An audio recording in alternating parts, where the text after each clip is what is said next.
no, no. Um, but today I'm actually gonna put you through a process where you actually get to know me through breakfast. And this is gonna be quite a run for it because I'm actually redoing a dish that I have actually done before. But a lot of people have been asking how I got it to be the way it was, so I thought I should share a little bit of my magic while telling you a little bit of how I got to where I was or where I am right now. But let's get into the kitchen and we can begin. Awesome, so we're back again. So today I'm making breakfast. As you guys can see, it's in the morning. It's about 7:15 at the moment. Over here I have my lovely eggs, tomatoes, avocado, and my mushrooms and some herbs. And I currently have a surprise inside the oven at the moment. I'll show you that a little bit later. And I also have some spinach as well. And what's bacon? What's breakfast without bacon? So yeah, let's begin. So this whole journey began like about a while ago. Probably when I was still a kid at some point. But eventually I got to a point where I fell in love with food. And at that point, it was at a point where I was quite in a state of mind that wasn't quite beneficial for myself as well. But I found that through food, I was able to actually become a better person and actually learn a lot of things, and it changed my personality and the type of person I was as well. That alone impacted or had a huge influence in the type of person that I am right now and the person that I am today. It was not easy at all, but I got to where I got to, and I'm happy.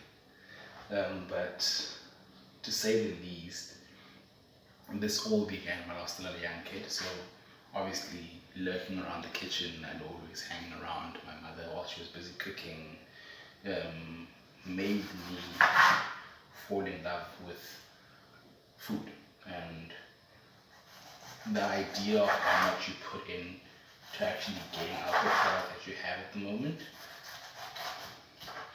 So that alone made me grow up to actually become a person who actually loved serving people food.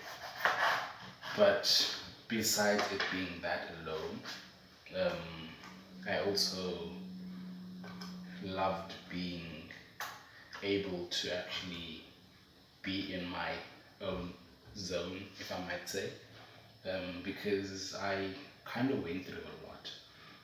A lot of people probably don't know this, but I was in a state of depression at some point in my life, growing up obviously while I was still young, and this was a result of being bullied on a constant basis, and that had a huge impact in the kind of person that I am. So this was my safe space. So this was the part where I wasn't going to use my fists every single time to actually get out of a situation that I was not supposed to be in. But yeah, so over here I've sliced the tomatoes. So I'm going to chop my garlic very thinly as well. So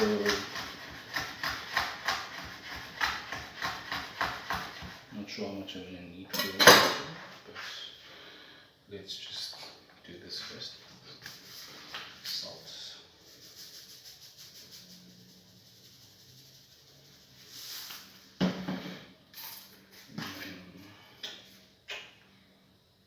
So this is lemon and black pepper.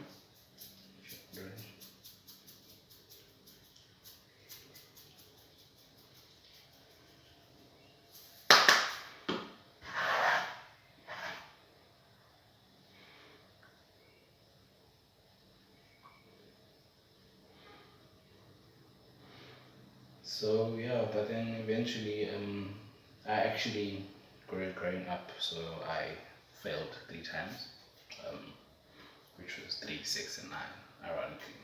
Um, and the moment I got to grade 9 is when I realized that I actually love cooking and I love being able to put a smile on people's faces through the food that I make on a daily basis. Um, and through that, I made a decision um, at that point after I failed grade 9 that this is actually what I want to do. I want to become a chef. I want to cook for people. I want to make people happy through the food that I make. Um, I want to be able to make a difference with the food that I make. And that alone kind of motivated me to actually complete my studies and actually get to the point where I am right now. So at the moment, I'm actually currently still a culinary student, but because I actually love what I'm doing so much, I found that I should start sharing it with people at a early stage, if I might say.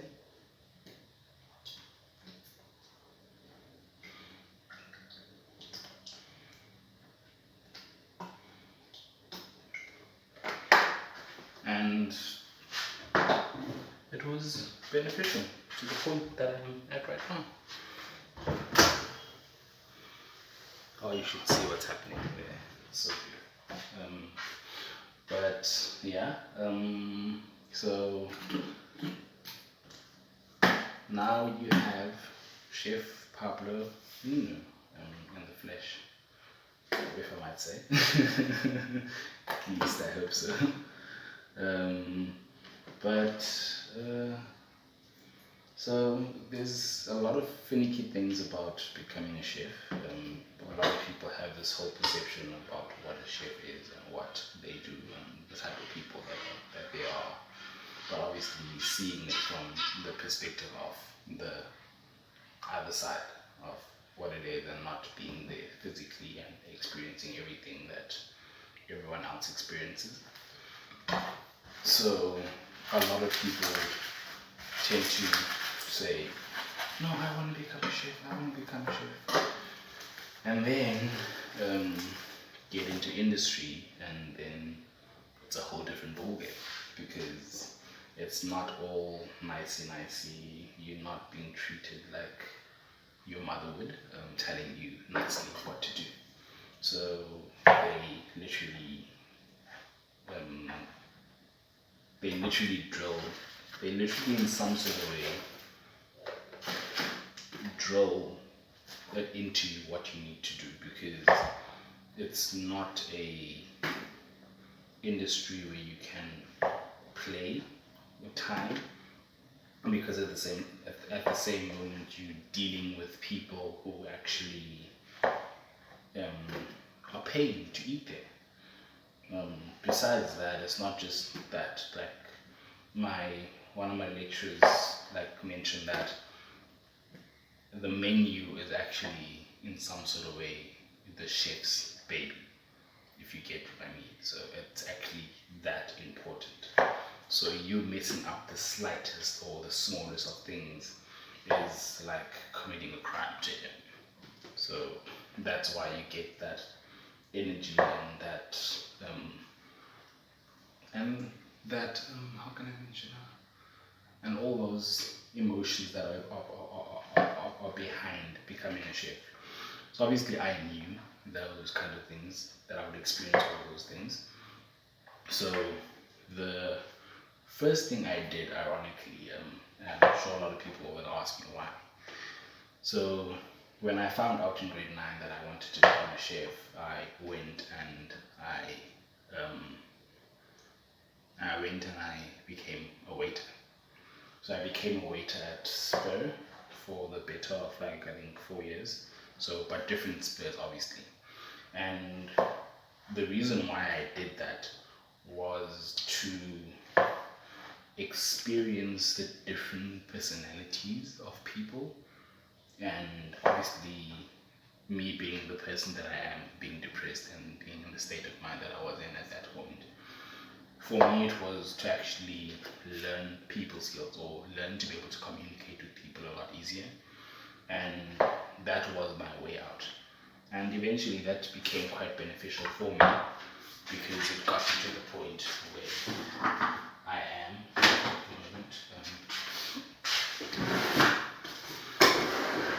And it made a lot of things easier for me. A lot of people would say I have a lot of different personalities, but for me, I tend to like to say I know how to behave in certain situations. You can't always constantly be that same person in every situation. So being passionate and loving what you're doing allows you to be able to explore and to learn, to make yourself available to see things that other people don't allow you to see. But yeah, so I'll get back to that. So at the moment I have my puff pastry that is inside the oven. I'm not sure if it's ready enough to actually just give you a sneak peek of how it looks. Actually, it is.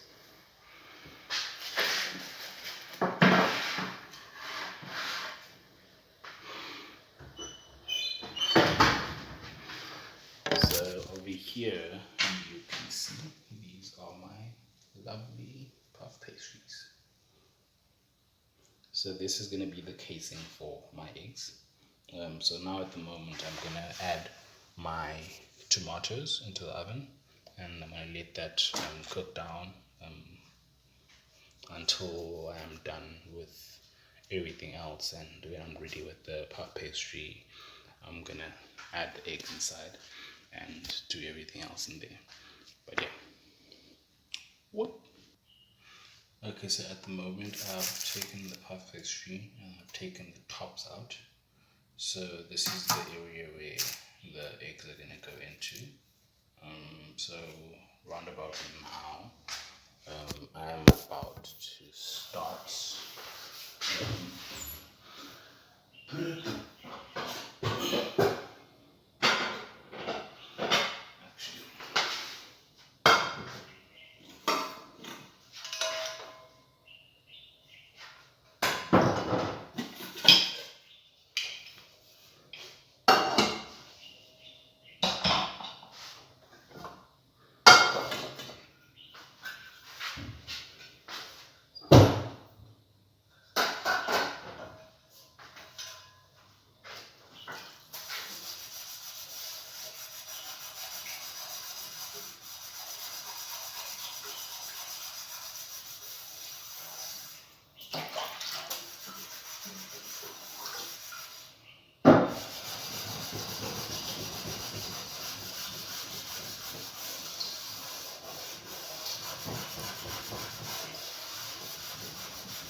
Okay, so I'm not sure if I mentioned, so breakfast for many chefs or in industry specifically is most likely the worst part or the worst time for any chef or for any waiter in industry. Because this right here is probably going to be the busiest day of your life. And I feel like the only reason why we actually don't like it so much is because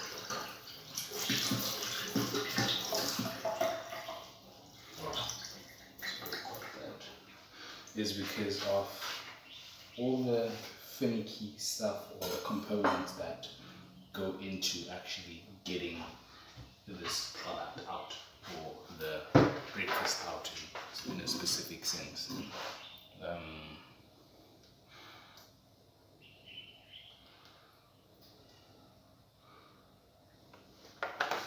But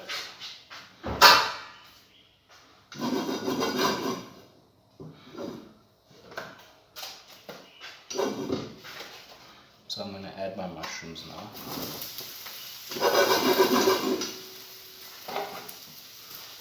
And then season immediately.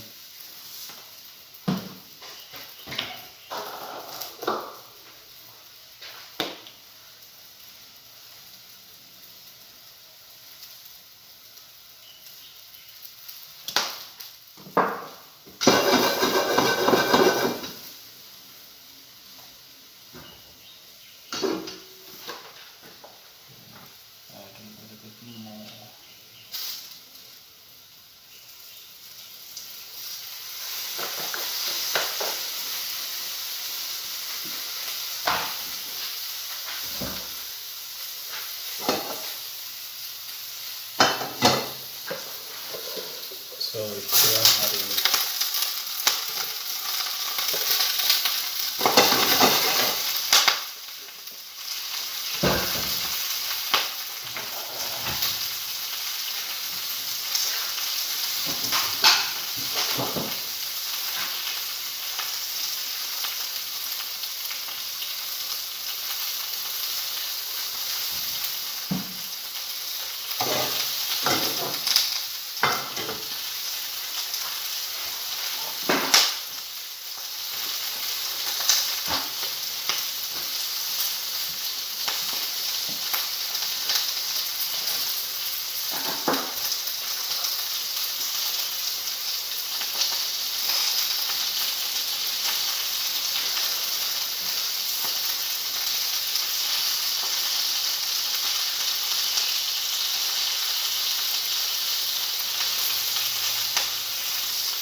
now I'm going to add my bacon as well.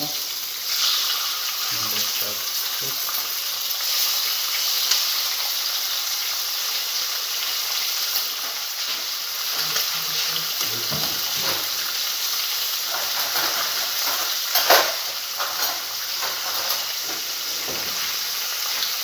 Maybe running the kitchen.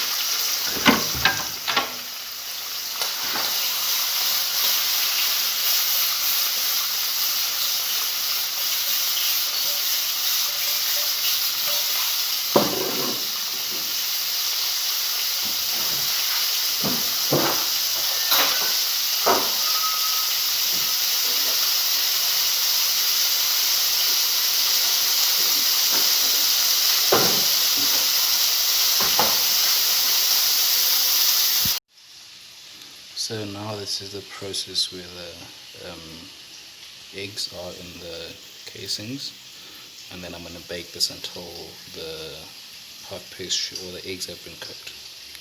So I'm sure you guys are wondering how the breakfast came out. So I'm inviting you to come over and have some breakfast with me. And voila!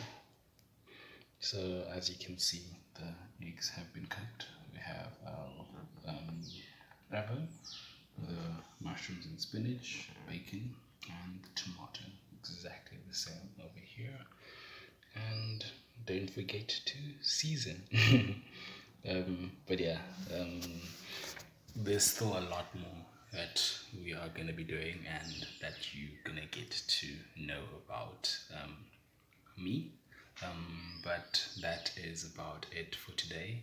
Please do not forget to subscribe, and feel free to let me know if there's anything that you'd like me to actually either make or talk about or cook. But soon I'll be doing some baking as well, which is one of my favorite departments at the moment. Have quite a sweet tooth, but I'm gonna love and leave you guys. Hope you have a beautiful morning and the rest of your week, and goodbye.